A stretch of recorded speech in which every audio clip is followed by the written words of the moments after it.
प्रिय विद्यार्थियों, मैं doctor Sangeeta Nagarwal government college Bandikui से। पिछले वीडियो में हमने वैदिक सभ्यता के निर्माता आर्यों के मूल निवास स्थान के बारे में चर्चा करी थी, जिसमें विभिन्न विद्वानों ने विभिन्न क्षेत्रों को आर्यों का मूल निवास स्थान बताया था। जैसे कि कुछ विद्वानों ने यूरोप के हंगरी तथा डैन्यूब नदी घाटी के क्षेत्र, जर्मनी, दक्षिणी रूस को आर्यों का मूल निवास स्थान बताया, तो कुछ ने मध्य एशिया को, कुछ ने उत्तरी ध्रुव को और कुछ विद्वानों ने भारत को आर्यों का मूल निवास स्थान बताया। और इसके साथ साथ ही अन्य विद्वानों ने इसके विपक्ष में भी तर्क दिए कि ये क्षेत्र आर्यों के मूल निवास स्थान क्यों नहीं थे। लेकिन इन सब का अध्ययन करने के बाद जो निष्कर्ष रूप में निकल के सामने आया और इन सब तर्कों की समीक्षा की गई, तब यही सामने आया कि आर्यों का मूल निवास स्थान भारत ही रहा होगा। भारत के पक्ष में कई विद्वानों ने अपने तर्क दिए, तो वितर्क में भी कई विद्वानों ने अपना अपना मत रखा। लेकिन कंक्लूजन में क्या तर्क हमारे सामने आए, जिसके आधार पर यह साबित हुआ कि आर्यों का मूल निवास स्थान भारत है। तो आइए हम इसके बारे में चर्चा करते हैं कि आर्यों का मूल निवास स्थान भारत किस तरह से है और भारत का भी कौन सा विशेष क्षेत्र। तो देखिए, आर्यों के मूल निवास स्थान के बारे में कई विभिन्न विचार सामने आए जो विवादास्पद है, किंतु आधुनिक खोजों के आधार पर अब आर्यों को भारत का मूल निवासी मानने में कोई संकोच नहीं होता। वस्तुतः भारत में प्राचीन काल से ही दो संस्कृतियाँ विद्यमान थी, एक आर्य संस्कृति और दूसरी अनार्य संस्कृति। अनार्य संस्कृति शांति प्रिय थी, जबकि आर्य संस्कृति युद्ध प्रिय थी। आर्य अपने को श्रेष्ठ मानते थे, अतः उनका अनार्यों से संघर्ष अवश्य हुआ होगा।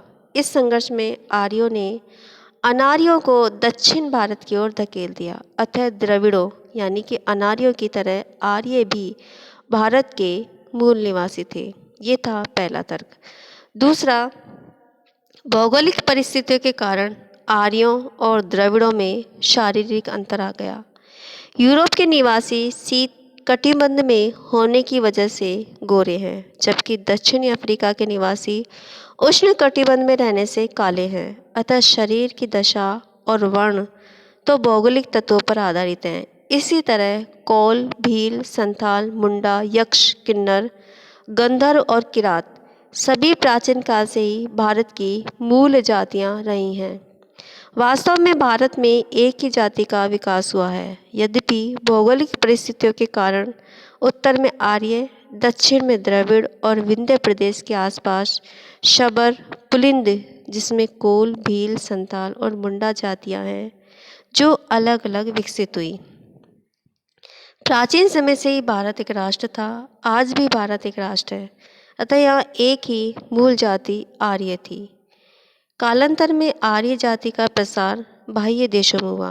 पाश्चात्य विद्वानों ने अपने भ्रमात्मक लेखों द्वारा और भारतीयों को मानसिक हीन बनाने के लिए अनेक अटकलों के तीर चलाए हैं और स्कैंडिनेविया से अलाई पर्वत तक और आर्कटिक सागर से तिब्बत तक जहां मन चाहा इसे भिड़ाने की कोशिश की है, किंतु केवल इसी बात से कि उनमें इस विषय में इतना भारी मतभेद है, यह नतीजा निकला है कि वे अधूरे तथ्यों और अधकचरे प्रमाणों को लेकर कल्पना की उड़ानें भरते हैं। तीसरा तर्क भारतीयों के पक्ष में वो यह है कि यदि वेद के अपने साक्ष्यों को लिया जाए तो यह स्पष्ट हो जाता है कि आर्य ऋषि आरंभ से ही सप्त सिंधु प्रदेश में रहते और इसे देव निर्मित देश समझते थे। ऋग्वेद के एक मंत्र में सरस्वती का संबोधन करते हुए ऋषि कहता है, सरस्वती हमें धन धान्य से संपन्न करो, हमें अपने से दूर न करो, न अपने दूध से वंचित करो। हमारा सख्य और सत्कार स्वीकार करो। हम आपसे हटकर किसी अन्य देश में न जाएं। ऋग्वेद में जिन काले वर्ण के लोगों को दस्यु या दास कहा गया है, वे कोलारी या द्रविड़ हो सकते हैं, या वे ब्राह्मणशील आर्य जंगली लोग थे जो सभ्यता की दौड़ में पीछे रह गए थे, या वे कुछ ऐसे लोग थे जो वैदिक धर्म को नहीं मानते थे। यदि यह मान भी लिया जाए कि आर्य अन्य देशों से भारत आए थे, तब प्रश्न यह उत्पन्न होता है कि उन्होंने सप्त सिंधु में आने से पूर्व किसी अन्य देश में वैदिक साहित्य जैसा साहित्य क्यों नहीं छोड़ा। अभिलेखों और अन्य साक्ष्यों के अभाव में यह कल्पना नहीं की जा सकती कि जब आर्य भारत पहुँचे तब उनका सांस्कृतिक विकास उच्च कोटि पर पहुँचा हुआ था। परंतु यदि हम मान लें कि भारत से ही ये लोग दूसरे देशों में गए, तब प्रश्न उत्पन्न होता है कि जिन देशों में ये पहुँचे, वहाँ उन्होंने वैदिक साहित्य की कोटि का साहित्य उत्पन्न क्यों नहीं किया। इसका सीधा और सरल उत्तर यह है कि यहाँ से बाहर जाने वाले लोग भ्रमणशील थे और उनकी बुद्धि इतनी विकसित नहीं थी। अतः निश्चित तौर पर कहा जा सकता है कि आर्यों का मूल निवास स्थान भारत था। आधुनिक काल में भारत को आर्यों का मूल निवास स्थान मानने की विचारधारा जोर पकड़ती जा रही है। डॉक्टर संपूर्णानंद और डॉक्टर अविनाश चंद्र दास भारत के सप्त सैंधव प्रदेश, पंडित गंगानाथ झा ब्रह्मऋषि देश, डॉक्टर राजबली पांडे मध्य देश यानी कि वर्तमान उत्तर प्रदेश और बिहार, तथा LD कल्ला कश्मीर या हिमालय प्रदेश को आर्यों का मूल स्थान मानते हैं। इनमें से आर्यों को सप्त सैंधव प्रदेश का मूल निवासी मानने का मत सबसे प्रबल है। सप्त सैंधव प्रदेश का तात्पर्य है सरस्वती, सिंधु, शतरुद्ध यानी सतलज, विपाशा यानी व्यास, परुष्णी यानी रावी, अस्कनी यानी चेनाब एवं वितस्ता यानी झेलम। इन 7 नदियों द्वारा सिंचित क्षेत्र अर्थात वर्तमान पंजाब, हरियाणा, उत्तरी राजस्थान एवं सीमावर्ती क्षेत्र। आर्यों को सप्त सैंधव प्रदेश का मूल निवासी मानने के लिए निम्नलिखित तर्क दिए जा सकते हैं। पहला, आर्य भाषा परिवार या इंडो यूरोपियन भाषा परिवार की प्राचीनतम भाषा वैदिक संस्कृत है, जिसका प्रयोग एवं विकास आर्यों द्वारा सप्त सैंधव प्रदेश में किया गया है। इस तथ्य की जानकारी हमें इस भाषा में लिखे गए उनके प्रथम ग्रंथ ऋग्वेद से होता है। संस्कृत को हमें इंडो यूरोपियन भाषा परिवार की मूल भाषा या मातृभाषा के रूप में मानना चाहिए और तदनुसार उसके प्रयोक्ताओं के निवास स्थान को निर्धारित करना चाहिए। जो भारत का सप्त सैंधव प्रदेश है, यह विदेशी विद्वानों की मात्र कल्पना है कि संस्कृत से पूर्व इंडो यूरोपियन या आर्य भाषा परिवार की कोई अन्य मूल या मातृभाषा रही होगी, जिसे बोलने वाले आर्य यूरोप या मध्य एशिया में कहीं रहते होंगे। संस्कृत से पूर्व ऐसी किसी भाषा के अस्तित्व का कोई प्रमाण नहीं मिला है। कुछ विद्वानों ने यूरोप की लिथुनियन भाषा की प्राचीनता का संकेत दिया है, लेकिन यह भाषा भी संस्कृत के बाद की है। इसके अतिरिक्त लिथुनियन भाषा इतनी अविकसित एवं अपरिष्कृत है कि उससे इंडो यूरोपीय भाषा परिवार की अन्य भाषाओं के विकास को रेखांकित करना संभव नहीं है। दूसरा तर्क है, ऋग्वेद में वर्णित भौगोलिक परिवेश का स्पष्ट तारतम्य सप्त सैंधव क्षेत्र से किया जा सकता है और यही प्रदेश ऋग्वेद की कर्म भूमि भी है। तीसरा तर्क, ऋग्वेद में एक भी ऐसा मंत्र नहीं मिलता जिससे आर्यों का कहीं बाहर से आकर सप्त सैंधव क्षेत्र में बसने का संकेत मिलता हो। डॉक्टर सत्यकेतु विद्यालंकार के अनुसार ऋग्वेद में भारतीय इतिहास की प्राचीनतम घटनाओं का संबंध सिंधु, सरस्वती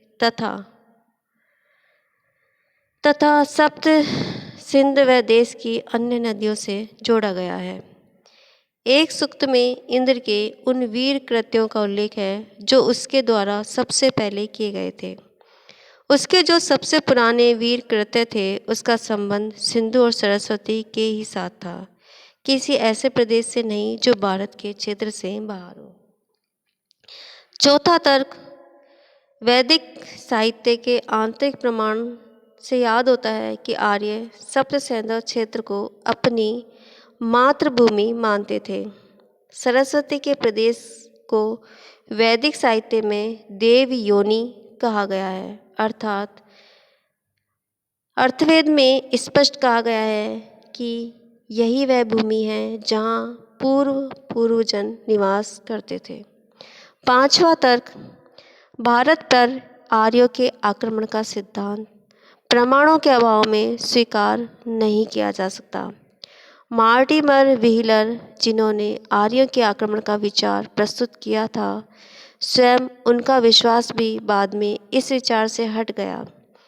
पुरातात्विक प्रमाणों से अब यह स्पष्ट हो गया है कि हड़प्पा सभ्यता का विनाश प्राकृतिक परिस्थितियों के कारण हुआ था, न कि आर्यों के आक्रमण के कारण।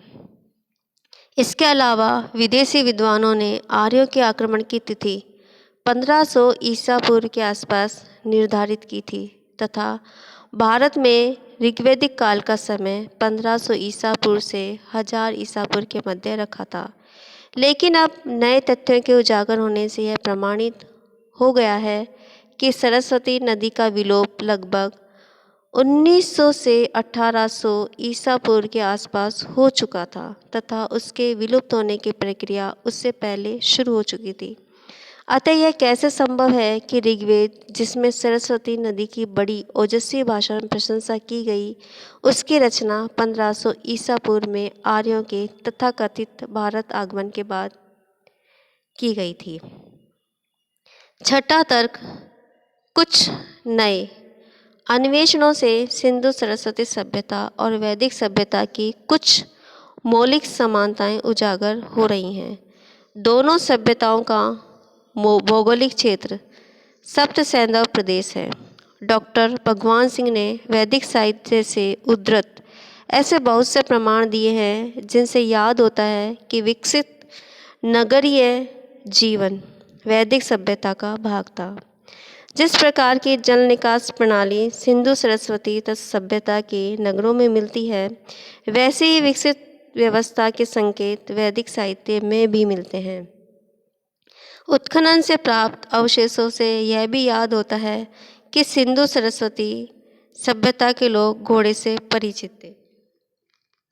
कालीबंगा, लोथल, बणावली एवं राखीगढ़ी के उत्खनन से हमें अग्नि वेदिकाएं प्राप्त हुई हैं, जिनका यज्ञ के लिए उपयोग होने की स्पष्ट संभावना नजर आती है। वैदिक दाह संस्कार की प्रथा सिंधु सरस्वती सभ्यता में भी दिखाई देती है। श्री वाकणकर को अपनी शोध यात्रा के दौरान हड़प्पा कालीन बस्तियों से बहुत सी ऐसी सामग्री प्राप्त हुई है जिसका तादात्म्य वैदिक संस्कृति से होता है। अतः संभावना निर्भूल नहीं है कि आर्य सप्त सैंधव प्रदेश में बहुत पहले से ही रह रहे हों और उन्होंने ही सिंधु सरस्वती सभ्यता की स्थापना और विकास किया हो। उपर्युक्त विवेचन एवं नवीनतम तथ्यों के प्रकाश में यह प्रबल संभावना लगती है कि आर्यों का मूल निवास स्थान भारत का सप्त सैंधव प्रदेश था। आर्य यहाँ बहुत प्रारंभिक काल से रह रहे थे और यहाँ से उनकी शाखाओं का प्रसार पश्चिमी ईरान, मध्य एशिया, पश्चिम एशिया तथा यूरोप के विभिन्न देशों में हुआ तथा पूर्वी दिशा में भारत के अन्य क्षेत्रों जैसे आर्यावर्त आदि में हुआ। तो ये था आर्यों का मूल निवास स्थान के बारे में व्याख्यान। अगली वीडियो में हम चर्चा करेंगे वैदिक काल या पूर्व वैदिक काल के प्रचार प्रसार और राजनीतिक जीवन के बारे में। तब तक के लिए नमस्कार, धन्यवाद।